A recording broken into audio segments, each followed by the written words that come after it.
ఆ, లక్ష్మి గారు, మీ మీ మైక్ మీరు ఓకే అన్మ్యూట్ ఓకే. చేసుకోండి. Thank you. అంటే ఈ టాలరెన్స్ అనేది ఈ విధంగా చాలా ముఖ్యమైనదండి, చిట్ట చివరి వరకు కూడా. తర్వాతది ఏంటంటే విశ్వాసం. విశ్వాసం మనకి ఉంటేనే, అందుకే సంశయాత్మ వినశ్యతి అన్నారు. అంటే సంశయం వల్ల మనం ఎప్పుడు ముందుకు వెళ్ళలేం. అనంత విశ్వాసం అన్నది మనకి చాలా అవసరం అండి. అందువల్ల ఈ విశ్వాసం కూడా చాలా ముఖ్యమైన అర్హత. ఈ ఆర్ని షట్ సంపత్తి అంటున్నామండి. తర్వాతదైనది ప్రేమ. అయితే ఈ ప్రేమకి ఎంత ప్రాముఖ్యత ఇచ్చారంటే, ఈ ప్రేమ ఒక్కటి ఉండి మిగతా అర్హతలు లేకపోయినా సంపాదించగలం అన్నారు. ప్రేమ రెండు మనకి ఇక్కడ ప్రేమ రహితులుగా చేసే వాటిలో మనని వృధా సంభాషణ, క్రూరత్వం, మూఢాభిప్రాయాలు చాలా ప్రముఖ పాత్ర వహిస్తున్నాయి. అంటే వృధా సంభాషణ ఎలాగండి మనని ప్రేమరహితులుగా చేస్తోందంటే, ఎక్కడైతే మనం సామాన్యంగా అక్కడ లేని వ్యక్తి కోసం వృధా సంభాషణ మొదలెడతాం, ఆ వ్యక్తిలో ఉన్న చెడు గుణం మాట్లాడుతున్నాం. మనం ఏంటంటే పరమ గురువుల యొక్క పని చేస్తున్నామంటే, వ్యక్తులను ఉన్నత స్థాయికి తేవడానికి మనం సహాయం చేయడం పోయి, వాళ్ళ ప్రణాళికకి వ్యతిరేకంగా ఆ వ్యక్తిలో చెడ్డ గుణాన్ని పెంచే పరిస్థితి చేస్తాం. అంటే ఆ చెడ్డ గుణం ఏదో 5% ఉందనుకోండి, మన చుట్టుపక్కల వాళ్ళందరికీ చెప్తాం. ఆ గుణం అన్ని మన మానసిక శక్తులు వెళ్ళి అతన్ని మరికొంచెం చెడ్డ చేసేటట్టు చేయడం అన్నది పరమ గురువుల ప్రణాళికకు వ్యతిరేకమైన పని చేస్తున్నాం. అంటే వృధా సంభాషణ వల్ల 3 రకాలైన హానిలు జరుగుతున్నాయి. అంతవరకు వాతావరణం చాలా బాగుంది, బాహ్య వాతావరణాన్ని కలుషితం చేస్తున్నాం, మన మనస్సును కలుషితం చేసుకుంటున్నాం, ఆ వ్యక్తికి కూడా మనం హాని చేస్తున్నాం. ఈ విధంగా వృధా సంభాషణ అన్నది అక్కర్లేకుండా అంటే మనం చిట్ చాటింగ్ అంటూ మాట్లాడే వాటి వల్ల ఇంత హాని జరిగి అది ప్రేమ రహితులుగా చేయడంలో మనకి తోడ్పడుతుంది. తర్వాతది క్రూరత్వం. తెలిసి చేసేది, తెలియక చేసేది, 2 రకాల క్రూరత్వాలు ఉన్నాయి. అంటే నాకు తెలిసి నేను బాధ పెడుతున్నాను అనుకోండి, అది ఇంటెన్షనల్ క్రూయల్టీ. అలా కాకుండా ఏదో మాట్లాడుతూ వదరుబోతులా మాట్లాడుతూ ఉంటే ఆ మాటలు కేర్లెస్నెస్ వల్ల ఎదుటి వాళ్ళని బాధ పెడతాయి. అదే విధంగా కొంతమంది ఆ ఏంటి పరిశ్రమల్లో ఆ మేనేజర్ గా టైం వచ్చినప్పుడు నెలాఖరికి జీతం ఇవ్వకుండా లేట్ చేస్తూ ఉంటారు చిన్న బద్ధకం వల్ల. ఆయనకి ఒక రోజు వీళ్ళకి లేట్ అవుతేనే ఎంతో కష్టం ఈ ఈ వర్కర్స్ కి. అలాంటిది అలాంటివన్నీ కూడా క్రుయల్టీ కిందే వస్తాయి. అలాగే స్కూల్లో టీచర్ కూడా తన కోపాన్ని పిల్లల మీద కొట్టే ప్రదర్శించడం కూడా ఒక క్రుయల్టీనే. అలాగే మనం డిసెక్షన్స్ కానీ ఇప్పుడు చేయట్లేదు, కానీ ఒకప్పుడు జంతువుల్ని కట్ చేసి వాళ్ళం అండి. డిసెక్షన్ చేసి నర్వస్ సిస్టమ్ అని, వాస్కులార్ సిస్టమ్ అని డిస్ప్లే చేసేవాళ్ళం. ఇదంతా కూడా ఒక రకమైన క్రూయల్టీనే. అందుకని ఇంటెన్షనల్, అన్ఇంటెన్షనల్ అని 2 రకాలుగా క్రూయల్టీ మన ఏం చేస్తుందంటే ప్రేమ రహితులుగా చేస్తుంది. తర్వాతది ఏమిటి అంటే మూఢాభిప్రాయాలు. మూఢాభిప్రాయాల వల్ల చూడండి, ఇప్పుడు ఈ జంతువుని బలిచ్చేస్తే మాకెంతో మంచి అయిపోతుంది, అమ్మవారు ఆనందిస్తారు అంటూ ఎంతమంది ఎన్ని జంతువుల్ని చంపేస్తున్నాము.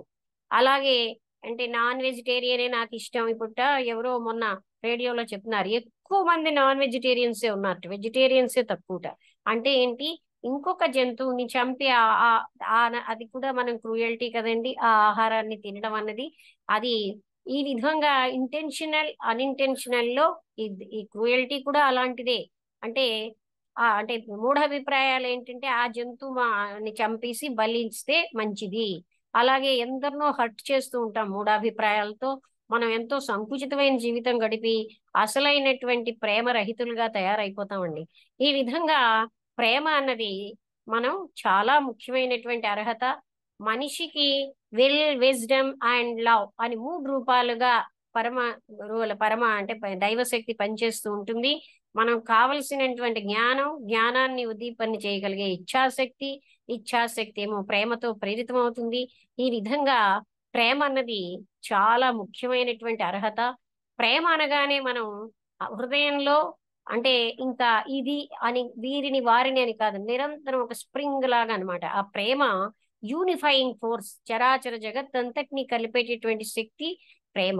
అందువలన ఈ ప్రేమ వల్లనే మనం చాలా ఫాస్ట్ గా అంటే ఆ ఆ- ఆ పరమ గురువుల యొక్క అంటే పనిముట్టుగా ఉండి మానవాళి శ్రేయస్సు కోసం ఎంతో సేవ చేయగలం. చేస్తున్నామన్న అహంకారం లేకుండా, తన కోసం తాను ఆలోచించకుండా ఎంతకాలం అయితే అలా మనం చేస్తూ ఉంటే అదే అసలు థియోసఫీలో వింటూ ఉంటే మనకి అజ్ఞానంగా వింటే ఏమిటిది ఇలా ఉంది శుష్కంగా అనిపిస్తుంది కానివ్వండి, సేవే ఆఖరికి గీతలో కూడా మనకి చెప్పిన పాయింట్ కూడా అదే. అందుకని ఎంత నిష్కామంగా సేవ చేస్తే అంత మంచిదనమాట. ఈ విధంగా ఆ పరమ గురు చరణ సన్నిధి అన్నది ప్రస్థానత్రయంలో మొదటిది. ఇందులో ఉన్న విషయాలను మనం ఆచరణలోకి పెడితే ప్రథమ తారాదీక్షకు అర్హులవుతాం. ఆ తర్వాత అంటే ఒకసారి ఇందులో ఉన్నవన్నీ మన ఆచరణలోకి పెడితే పడిపోయే స్థితి రాదు. లేకపోతే ఎంత ముందుకెళ్ళినా పడిపోయే స్థితి వస్తుంది. అన్నింటిలోని మనకి నిగ్రహం అవసరం అండి. ఇవన్నీ అంటే నిగ్రహం అంటే మన మన శరీరాలు చెప్పినట్టుగా మనం వినడం కాకుండా వాటన్నిటినీ మన లక్ష్యం వైపు తీసుకెళ్ళడమే చాలా ముఖ్యమైన విషయం. నేను ఇక్కడితోటి ఎందుకంటే మీరు ఇంటరాక్షన్కి మీకు టైం ఇవ్వాలని నేను ఆపుతున్నాను. అందరికీ నమస్కారం అండి. ఇప్పుడు మీరు ప్రశ్నలు అడిగితే బాగుంటుంది. నేను వీడియో ఆన్ చేయలేదా? అంటే ఎవరికి వాళ్ళు అన్మ్యూట్ చేసుకుంటారు. బాగుంది, బాగా చెప్పారు మేడం. మీరు ఈ లెక్చర్ని అంటే కాపీ బుక్ స్టైల్లో మీరు ఎన్నోసార్లు చెప్పుకోవడం వలన ఎక్కడ పొల్లు పోకుండా మొత్తం అంతా కూడా ఆ అద్భుతంగా విశదీకరించారు. మీకు చాలా థ్యాంక్స్. ఇప్పుడు కొంచెం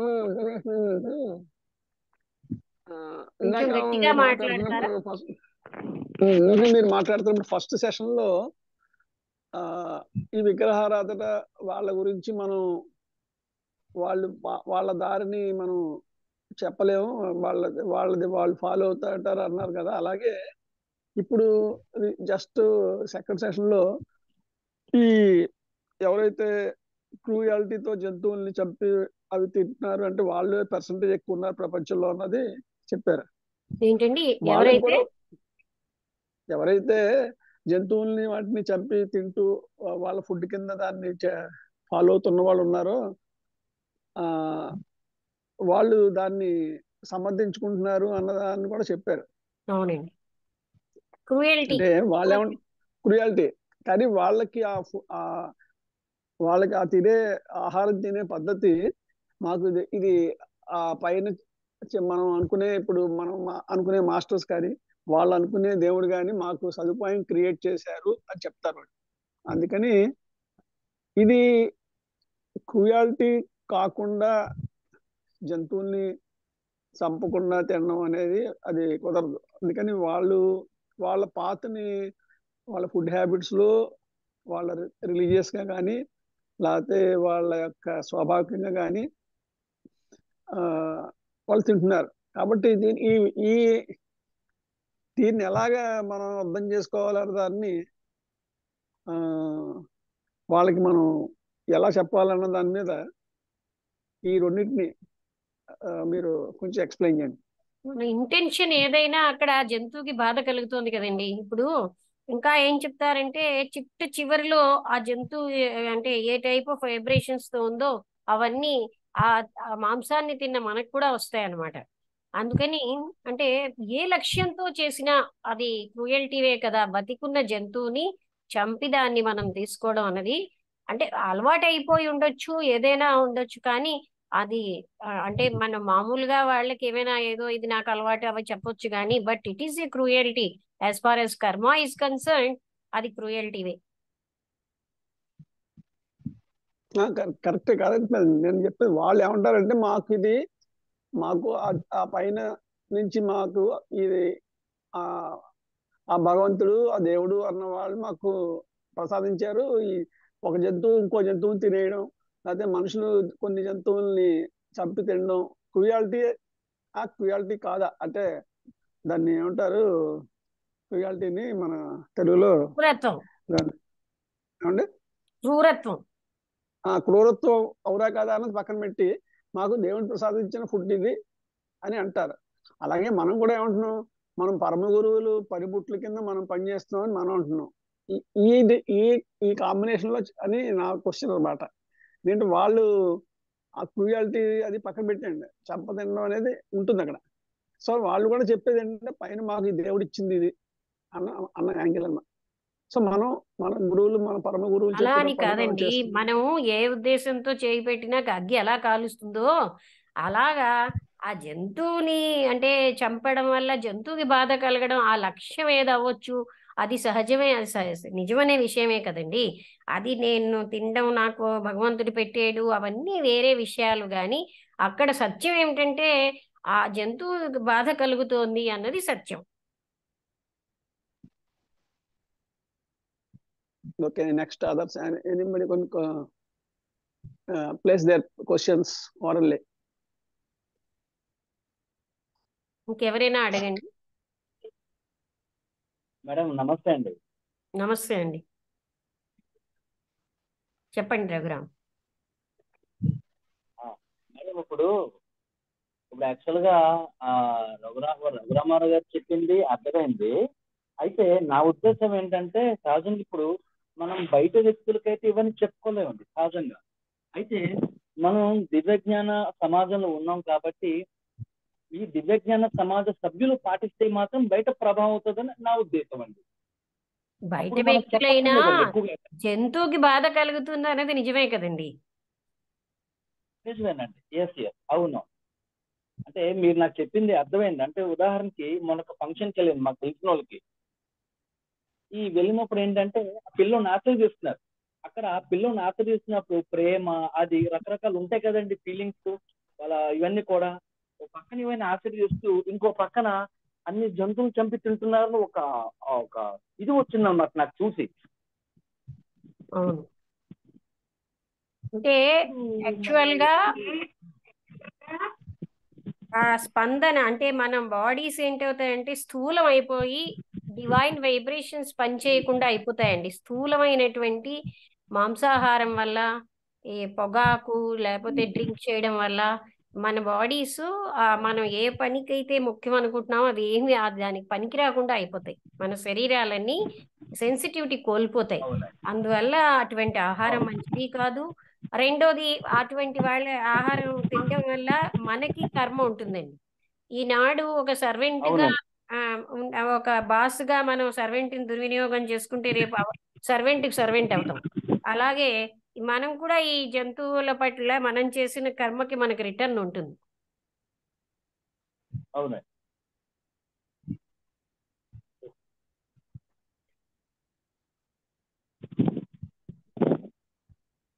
ఇంకెవరైనా అడుగుతారా? చాలా విషయాలు ఉన్నాయి కదా మనకి ఈ టాపిక్ లో. చాలా తక్కువలో చెప్పాలని నేను బ్రీఫ్ చేసి చెప్పాను.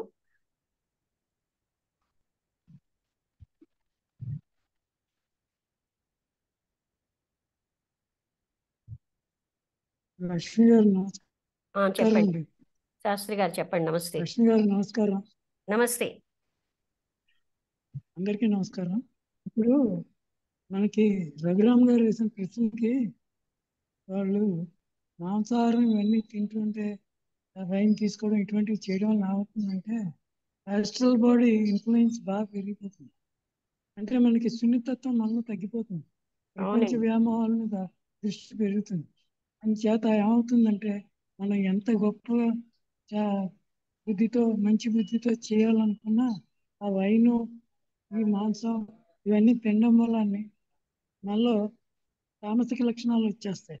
తామసిక లక్షణాలు వచ్చి సున్నితత్వం పోతుంది. దానివల్ల మనలో బద్ధకం చాలా రకరకాలైనటువంటి ఏ లక్షణాలు అయితే ఉండకూడదో ఆ లక్షణాలన్నీ వస్తాయి. అందువల్ల మాంసాహారం తర్వాత వైన్ ఇవన్నీ కూడా నిషేధించుకోవడం జరిగింది. ఓకే అండి, అదే మనం నా అభిప్రాయం. అనుకున్నాం కదా మనలో మీరేమంటారు? సెన్సిటివిటీ కోల్పోతామని. ఇంకా ఆ టాపిక్ వదిలేసి ఇంకేదైనా ప్రశ్నించండి, మాంసాహారం విషయం వదిలి.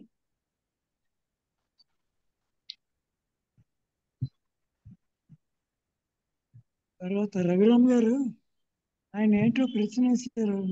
నేను ఇక్కడ ఇంట్లో లేను, దివ్యజ్ఞాన సమాజం ఏలూరుకి వచ్చాను. ఇక్కడ నాకు వైఫై లేదు. అందుచేత కొంచెం నాకు కష్టమైంది మిమ్మల్ని కాంటాక్ట్ చేయడానికి. రఘురామ్ గారు ఇంకెవరైనా మీరు ఏమైనా ప్రశ్న వేస్తారా? ఎవరు ఇప్పుడు శాస్త్రి గారు ఎవరిని అడుగుతున్నారు? రఘురామరావునా? రఘురామ్ గారు, రామారావు గారు అనలేదు. అదే అయితే ఆయన రాజమండ్రి, నేను మీతో మాట్లాడాలి కొన్ని విషయాలు, కానీ ఇప్పుడు సమయం కాదు. Okay okay. శారద గారు మీరు ఏమైనా మాట్లాడతారా? టైం తక్కువ ఉన్నది మనకి, అడగండి క్వశ్చన్స్ తొందరగా. అన్ని క్లియర్ గా ఎక్స్ప్లెయిన్ చేశారు మేడం. ఏం అడగ డౌట్స్ ఏం లేవు. మంచిగా అంత అంటే ప్రజెంట్ మన డైలీ లైఫ్ కి యూజ్ అయ్యే విషయాలు చెప్పారండి. చాలా హ్యాపీగా ఉంది. అది కృష్ణమూర్తి గారు చెప్పారు, నేను దాన్ని చెప్పాను. మీరు అడగండి, ఇట్లాంటి చెప్తా ఎలా అడగాలి. రేవతి గారు ఏమైనా మాట్లాడతారా? అమ్మా నమస్తే. నేను బయటకు వెళ్ళి లేట్ గా వచ్చాను, పావు గంట లేట్ అయిపోయింది. పర్వాలేదు. మీతో మాట్లాడితే అనకాపల్లిలో ఉన్నాను నేను. ఏమైనా డౌట్స్ ఏమైనా అడుగుతారా? పూర్తిగా వినలేదమ్మా, పూర్తిగా వినలేదు. ఓకే. చొక్కారెడ్డి గారు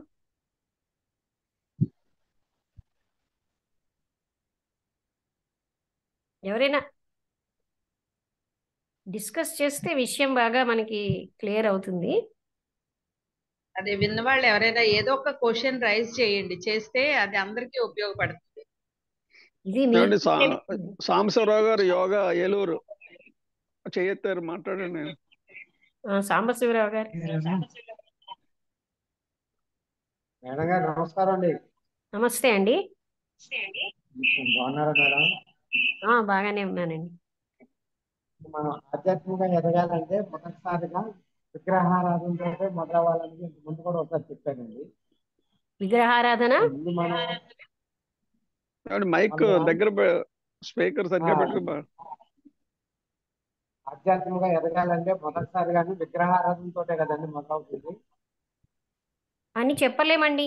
నా లైఫ్ లో నాకు విగ్రహారాధన అలవాటే లేదు. అంటే అది ఏంటంటే వారి వారి స్థితిని బట్టి ఉంటుంది. ఏమంటారు అంటే అది ప్రతి ఒక్కరికి ఇదే ఉండాలని లేదు. అంటే ఆధ్యాత్మిక ప్రయాణంలో దశలు అంటూ హార్డ్ అండ్ ఫాస్ట్ గా ఉండవండి. వాళ్ళు చాలా ఇవాల్వ్డ్ గా ఉన్నారనుకోండి, వాళ్ళకి ఏం అక్కర్లే. ఆ విగ్రహం అనేది ఏకాగ్రతకి ఏం అక్కర్లు లేదు. రెండోది, అంతటా ఉన్న దివ్యజ్ఞాన సమాజం ఆంథ్రోపోమార్ఫైజ్డ్ గాడ్ ని యాక్సెప్ట్ చేయదంటే పరమాత్ముడు అది దివ్యజ్ఞానం దివ్యజ్ఞానం అంటే సనాతన జ్ఞానం. సనాతన జ్ఞానంలో ఆయన అంతటా ఉన్నాడు. ఈశావాస్యం ఇదం సర్వం. అంతటా ఉన్నవాడికి ఒక పరిమితత్వాన్ని ఇవ్వడం రైట్ కాదు. కానీ అది నాకు ఏకాగ్రత రాలేదు గనక నేను ఇచ్చుకున్నానంటే అది. కానీ చాలా మంది ఏం చేస్తారు, చనిపోయే వరకు అలాగే ఉంటున్నారు. అడ్వాన్స్మెంట్ లేదు. నేను చిన్నప్పుడు ఆలు నేర్చుకున్నాను కనుక ఎంఏలో కూడా ఆలే రాస్తానంటే ఎలాగా? అలా ఉన్నది మన లైఫ్. అందుకని థియోసఫీలో అంటే థియోసఫీ ఏదో ఇంగ్లీష్ వాళ్ళది కాదు, సనాతన ధర్మమే. సనాతన ధర్మంలో ఈశావాస్యం ఇదం సర్వం సర్వం ఖల్విదం బ్రహ్మ అంటే ఇదంతా బ్రహ్మస్థితి అనేది. అంటే బ్రహ్మకి ఒక రూపం లేదు, ఒక మాటలతో చెప్పడానికి మనసుతో పట్టుకోలేని స్థితి అది. అటువంటి అనంతత్వాన్ని ఒక చిన్న విగ్రహంగా మార్చుతున్నాం అంటే అది ఒక రకంగా కరెక్ట్ కాదు. కానీ ఎవరు చేసుకుంటే లెట్ దెమ్, తర్వాత వాళ్ళకి అడ్వాన్స్మెంట్ వస్తే అప్పుడు చూసుకోవచ్చు. కానీ ఇదే ఫస్ట్ స్టెప్ అని ఏమి లేవండి. ఇదే దైవత్వంలో ఆ ప్రయాణానికి ఇది ఫస్ట్ స్టెప్, ఇది సెకండ్ స్టెప్స్ అంటే లేవు. మనం అంటున్నాం అలాగంతే.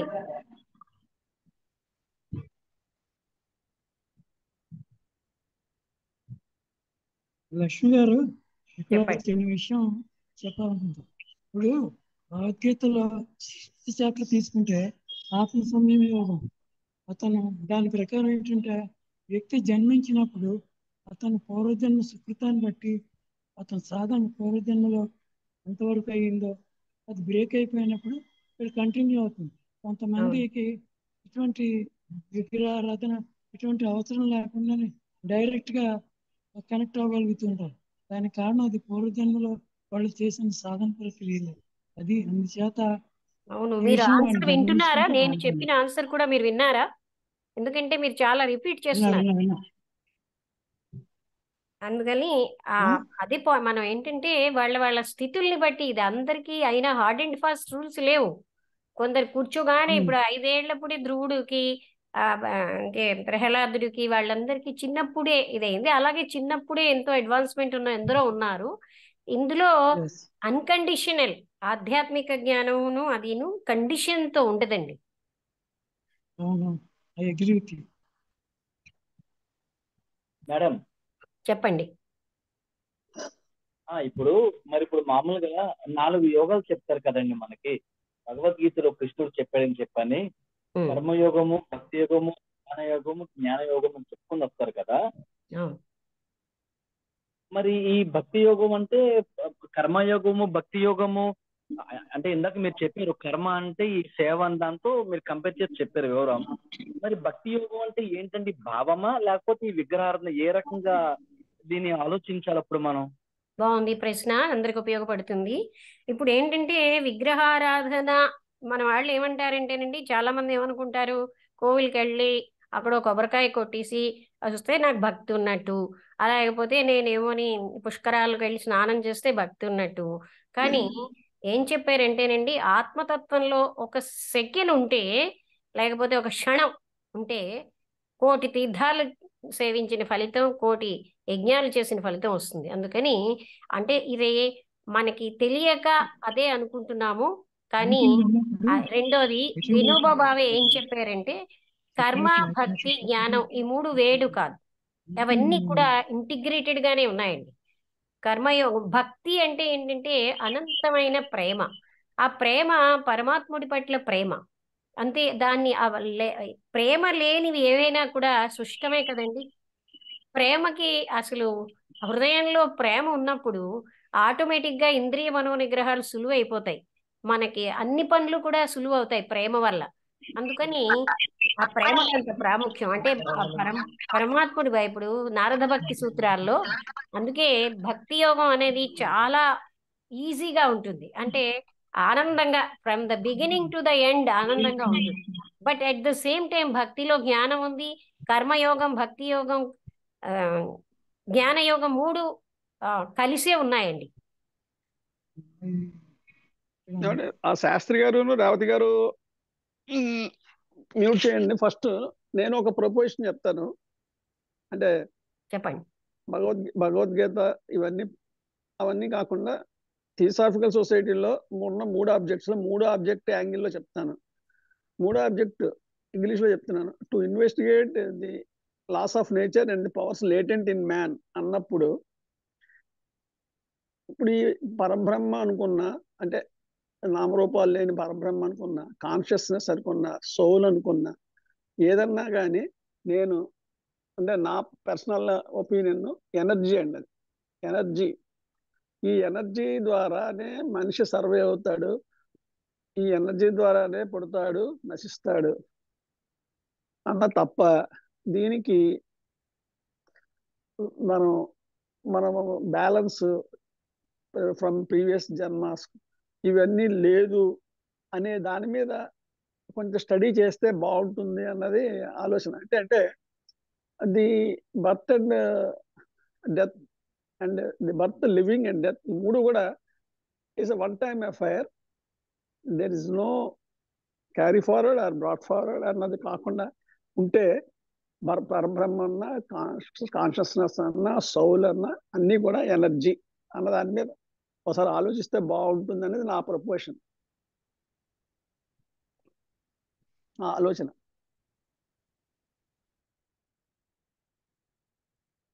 అవును, ఒక అంటే రకంగా అదే. ఇలాగా ఇలాగే స్టడీ చేయాలండి. అంటే థర్డ్ ఆబ్జెక్ట్ ని కంటిన్యూస్ ప్రాసెస్ అండి. థర్డ్ ఆబ్జెక్ట్ అనేది కంటిన్యూస్ ప్రాసెస్. ఈ థర్డ్ ఆబ్జెక్ట్ వల్లే మనం జూమ్ ప్లాట్ఫామ్ లో మీట్ అవుతున్నాం. ఇలాగే క్వశ్చనింగ్ లాజిక్, క్వశ్చనింగ్ లో సైన్స్ అండ్ టెక్నాలజీలో, సైన్స్, మ్యాథ్స్, ఫిజిక్స్, కెమిస్ట్రీలో వచ్చిన కంబైన్డ్ ఎఫర్ట్లే బోల్డంత జనరేట్ అవుతుంది టెక్నాలజీ. ఆ బేసిస్ లోనే మీరు కానీ నేను కానీ ఇక్కడ కూర్చొని మాట్లాడుతాను. దిస్ ఆర్ థర్డ్ ఆబ్జెక్ట్ యొక్క ఎక్స్పాన్షన్ అన్నది నా ఆలోచన. ఆ యాంగిల్లో ఆలోచించాల్సిన అవసరం ఉందేమో, మనం ఇంకా ఎక్కడెక్కడ ఉన్నాము ఏంటన్నది ఇంకా భగవద్గీత కర్మయోగం దగ్గర అక్కడే ఇక్కడే కూర్చుంటామా, ఎన్నాళ్ళు కూర్చుంటాం అలాగా అన్నది నా ఆలోచన. Thank you.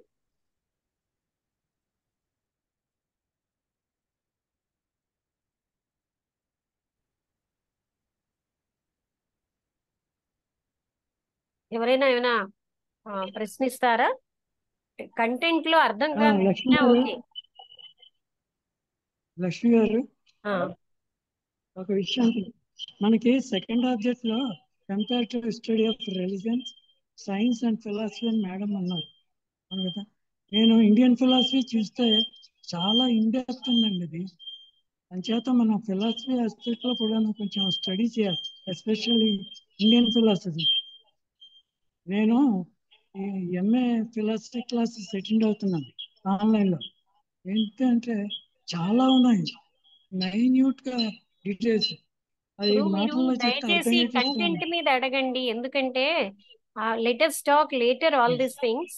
కంటెంట్ ఇప్పుడు మనం మాట్లాడుకున్న దానికి పరిమితం చేద్దాం, because time is limited and that subject must be clear to everybody. So అంటే నా సజెషన్ ఏంటంటే నెక్స్ట్ టైం హౌ ఎందుకంటే philosophy can be Hindu Hindu correct in Indian philosophy ఇది అంటూ అలా అండర్స్టాండింగ్. వేరు చేయక్కర్లే. ఫిలాసఫీ ఇస్ ఫిలాసఫీ అండ్ అంటే ఇండో ఆంగ్లియన్ లిటరేచర్ ఉంది, మిగతా అన్ని philosophy. Comparative study of religion, science and philosophy అండర్లో అదే కదా. మేడం మన 3 ఆబ్జెక్ట్స్ మీద ఒకసారి పెట్టుకుందాం అండి, 2 అలాగే 40 మినిట్స్. అది బాగుంది, ఒక రోజు ఎప్పుడైనా. రఘురామ్ మీరు ఏదో అడగబోతున్నారు, అవునండి అడగండి. మేడం ఇప్పుడు మన 3 ఆబ్జెక్ట్స్ ఉన్నాయి కదా, సహజంగా ఇప్పుడు మనము ఈ అంటే ఫస్ట్ ఆబ్జెక్ట్ సెకండ్ ఆబ్జెక్ట్ కాకుండా ఏదో ఒక ఆబ్జెక్ట్ సెలెక్ట్ చేసుకుని వెళ్ళగలమా, లేదా ఫస్ట్ ఆబ్జెక్ట్ నే మన ఫస్ట్ ఆబ్జెక్ట్ మన తనువులో అది అయిపోయి ఆ తర్వాత సెకండ్ ఆబ్జెక్ట్ అలాగా, లేదా ఈ 2 ఆబ్జెక్ట్ స్కిప్ చేసి థర్డ్ ఆబ్జెక్ట్ మీద ట్రావెల్ చేయగలమా? 3 కూడా ఇంటర్ రిలేటెడ్ అండి. లోపలికి చూస్తే this 3 objects are inter related. Okay అంటే సర్ఫేస్ లెవెల్లో కాకుండా డీపర్ లెవెల్లో చూస్తే they are inter related. Okay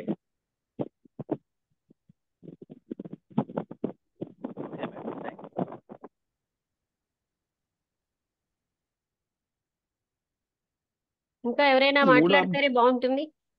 3 చెప్పండి. ఆబ్జెక్ట్స్ కూడా అండ్ 3 ఆబ్జెక్ట్స్ కూడా చాలా కేర్ఫుల్ గా స్టడీ చేసి పెట్టినవి వాళ్ళు, మన ఫౌండర్స్. సో అందులో 3 ఇంపార్టెంటే, దేన్ని తీసేయలేం. కానీ 3వ ఆబ్జెక్ట్ ఇది ఎవాల్వింగ్ అన్నమాట. దాన్ని మనం ఎలా ఎవాల్వ్ అవుతున్నాం అన్న దాని మీద నేను నా ప్రొపోజిషన్ ఇందాక చెప్పాను, నా ఆలోచన చెప్పాను. అన్ని 3 ఇంపార్టెంటే. మనం 3 గురించి ఒక సండే పెట్టుకుందాం, 2 40 మినిట్స్ సెషన్స్. రఘురామారావు గారు చిన్న క్వశ్చన్, 3 ఆబ్జెక్టులు ఒకేసారి కాకుండా మనకి సెకండ్ ఆబ్జెక్ట్ ఒక రోజు, థర్డ్ ఆబ్జెక్ట్ ఒక రోజు పెట్టుకుంటే బాగుంటుంది. ఫస్ట్ ఆబ్జెక్ట్ మనం బాగా త్వరగా ఉన్నాం, అంత అవసరం ఉండదు. సెకండ్ ఒక రోజు, థర్డ్ ఒక రోజు పెట్టుకుంటే బాగుంటుంది. ఏంటి త్వరగా ఉన్నాం సార్. మనం 1159 మెంబర్స్, గుడ్ స్టాండింగ్ మెంబర్స్ ఉన్న వాళ్ళు 10 మందికి పోగేయడానికి చచ్చినంత పని అవుతుంది. యూనివర్సల్ బ్రదర్హుడ్, యూనివర్సల్ అంటే విశ్వం ఏంటి, తెలుగు ఫెడరేషన్ లో 1159 మెంబర్స్ కి 10 మందిని పోగేయడానికి తల ప్రాణం తోక్కొస్తుందండి. అది ఫస్ట్ ఆబ్జెక్ట్ మీద మనం ఒక 4 సెషన్స్ పెట్టుకున్నా కానీ మనం ఏం చేయలేం. మిగతా 2 తర్వాత చూసుకోవచ్చు. అది నా పర్సనల్ ఒపీనియన్ ఉండే. మనం ఏం చేయలేమని అనుకోవచ్చు సార్, దాని ప్రభావం ఉంటుంది. కాకపోతే ఏం ప్రభావం సార్? కాదు చెప్పేది వినండి సార్, చిన్న రిక్వెస్ట్. కాదు సార్, మీరు చెప్తున్నారు సార్, మీరు చెప్పే పాయింట్ నాకు అర్థం. నేను చెప్పేది అంటే as secretary of Telugu federation, the way the people are not responding అంటే మేడం గారు, లక్ష్మి గారు మళ్ళీ టాపిక్ డివేట్ అవుతున్నారని అంటారు నన్ను. కానీ అంటే మనం ఈ 40 మినిట్స్ అయిపోయి మాట్లాడుకుందాం అంటే కుదరదండి ఎక్కడ మళ్ళీ. ఎవరు డౌట్స్ అడగకపోతే మాట్లాడండి, పర్వాలేదు. ఎందుకంటే ఎవరు డౌట్స్ అడగట్లేదు, ఎందుకంటే డౌట్స్ రావండి. ఎవరికి కూడా డౌట్స్ రావు. కొంచెం నిర్మోహమాటంగా చెప్తున్నాను, ఎందుకంటే వాళ్ళ సబ్జెక్ట్స్ వాళ్ళ యొక్క స్టడీ ప్రకారం అక్కడే కూర్చుంటున్నాం మనం. క్వశ్చన్స్ రావు. క్వశ్చన్స్ రావాలంటే థర్డ్ ఆబ్జెక్ట్ ని ఎక్స్పాండ్ చేయాలని ఇందాక నేను చెప్పాను. అందుకని 1159 మంది గుడ్ స్టాండింగ్ మెంబర్స్ లో 10 మంది వచ్చాం. ఇది బ్రహ్మాండమైన టెక్నాలజీ ఫ్రీగా వాడుకుంటున్నాం. మనకి తెలుగు ఫెడరేషన్ మనకి 100 మందిని తెచ్చుకోలేకపోతున్నాం. మన యూనివర్సల్ బ్రదర్హుడ్ ఇంకా ఖండఖండాంతరాలుగా ఎలా పట్టుకుంటామండి? అది ఇది మనం Saul searching, we have to search our souls and what is happening. Okay, thank you sir. ఇక్కడ నేను ఒక చిన్న విషయం చెప్పాలనుకుంటున్నాను. మనం ఏ విషయాన్నైనా ప్రారంభించినప్పుడు సార్, అది అందులో ఫిలాసఫీకి సంబంధించింది, తత్వానికి సంబంధించింది తొందరగా వరకెక్కదు. కారణం ఏంటంటే ఇప్పుడు we are under the influence of modern technology and astral body influence బాగా ఉంది మన అందరి మీద. అయితే మనం కొంచెం దాని మీద అవేర్నెస్ ఉండడం వల్ల తప్పించుకొని చక్కగా మళ్ళీ philosophical bent of the mind వాడుతున్నాం. అది రావాలంటే క్రమక్రమంగా జరుగుతుంది, ఒకేసారి రాదు.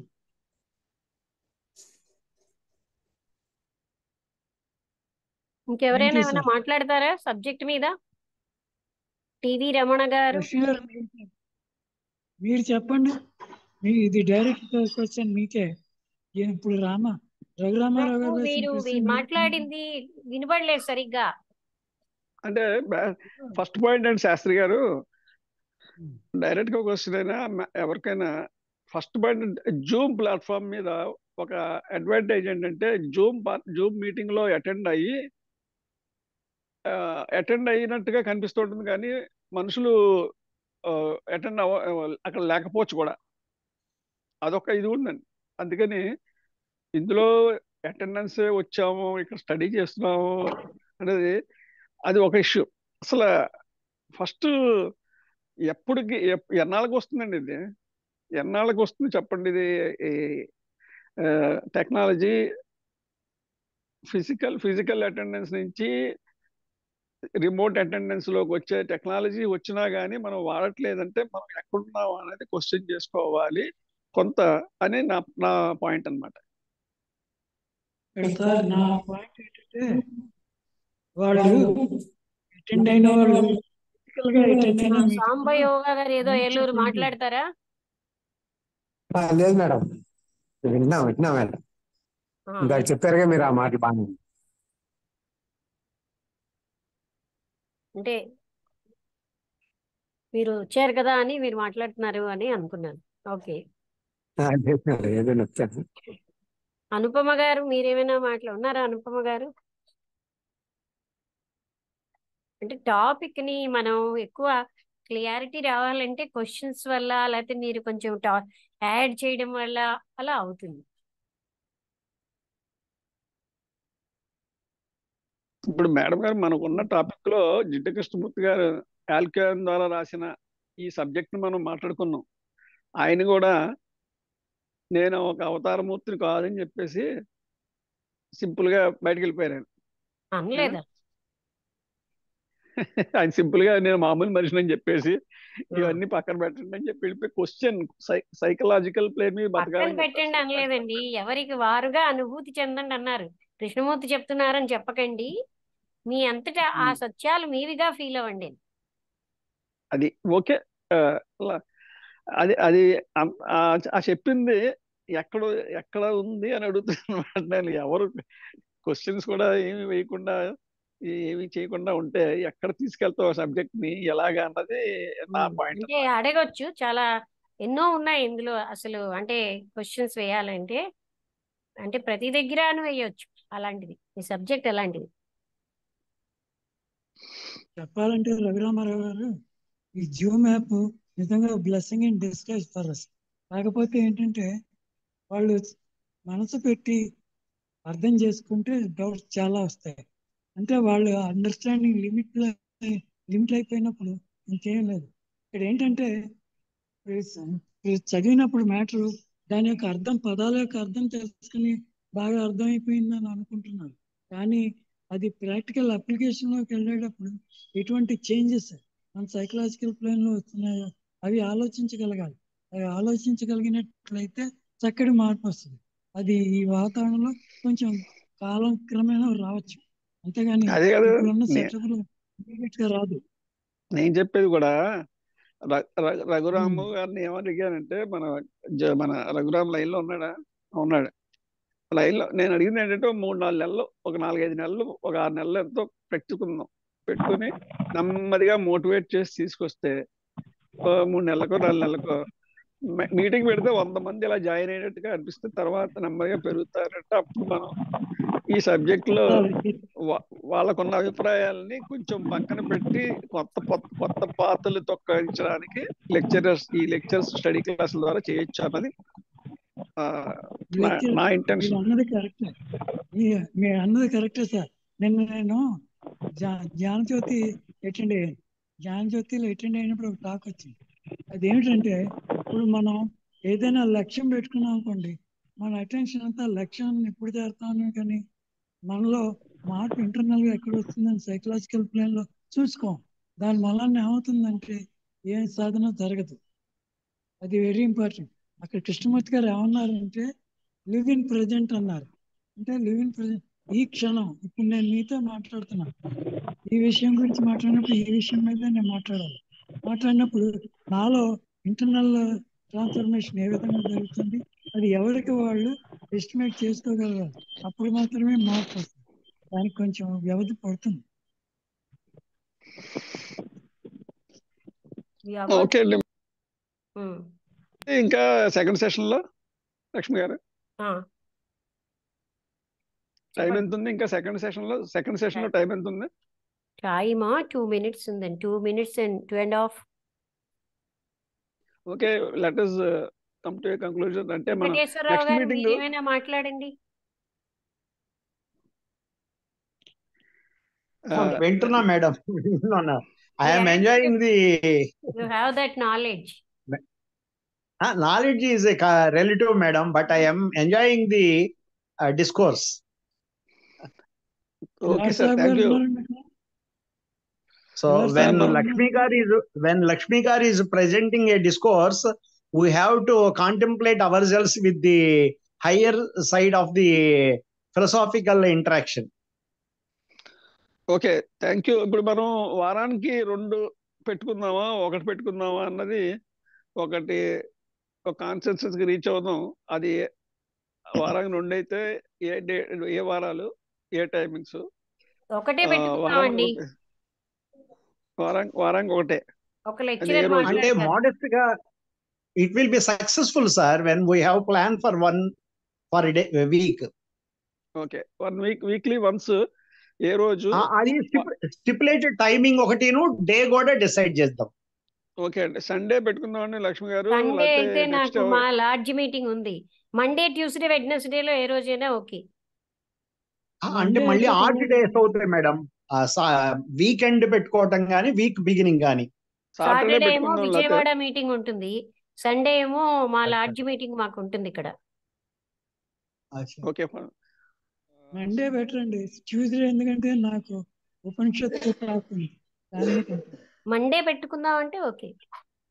ఓకే, నేను మన రఘురాము డిస్కస్ చేసుకుని మేము ఫైనల్ ఒక చేసి మనం దాన్ని డిస్కస్ చేసి చేద్దాం. ఇవాళ మండేలో ఉన్నాం కాబట్టి సాటర్డేయా, ఫ్రైడేయా, సండేయా అన్నది 2 40 minutes, 3 40 minutes కంటిన్యూషన్. సాటర్డే నాకు every Saturday Vijayawada Zoom meeting లో నేను పార్టిసిపేట్ చేస్తాను. ఆ రోజు నేను రాలేను. 6:30 నుంచి 8:30 వరకు అది. ఓకే, ఇక్కడ చూడండి. ఓకే, అదే నేను ఇప్పుడు డైరెక్టర్ ఆఫ్ ప్రాపగేషన్ రఘురామ్ దీన్ని ఎలా ముందు తీసుకురావాలని డిస్కస్ చేసుకుని, అంటే మనం ఒకసారి 1 week కోటి పెట్టుకుని ఎక్కువగా పార్టిసిపేషన్ ఉంటుంటే వీ కెన్ ఇంక్రీజ్. అదే వీక్లీ వన్స్ డే డిసైడ్ చేద్దాం. అది 2 40 minutes 3 40 minutes కంటిన్యూస్ గా అన్నది కూడా ఆలోచించి నెక్స్ట్ స్పీకర్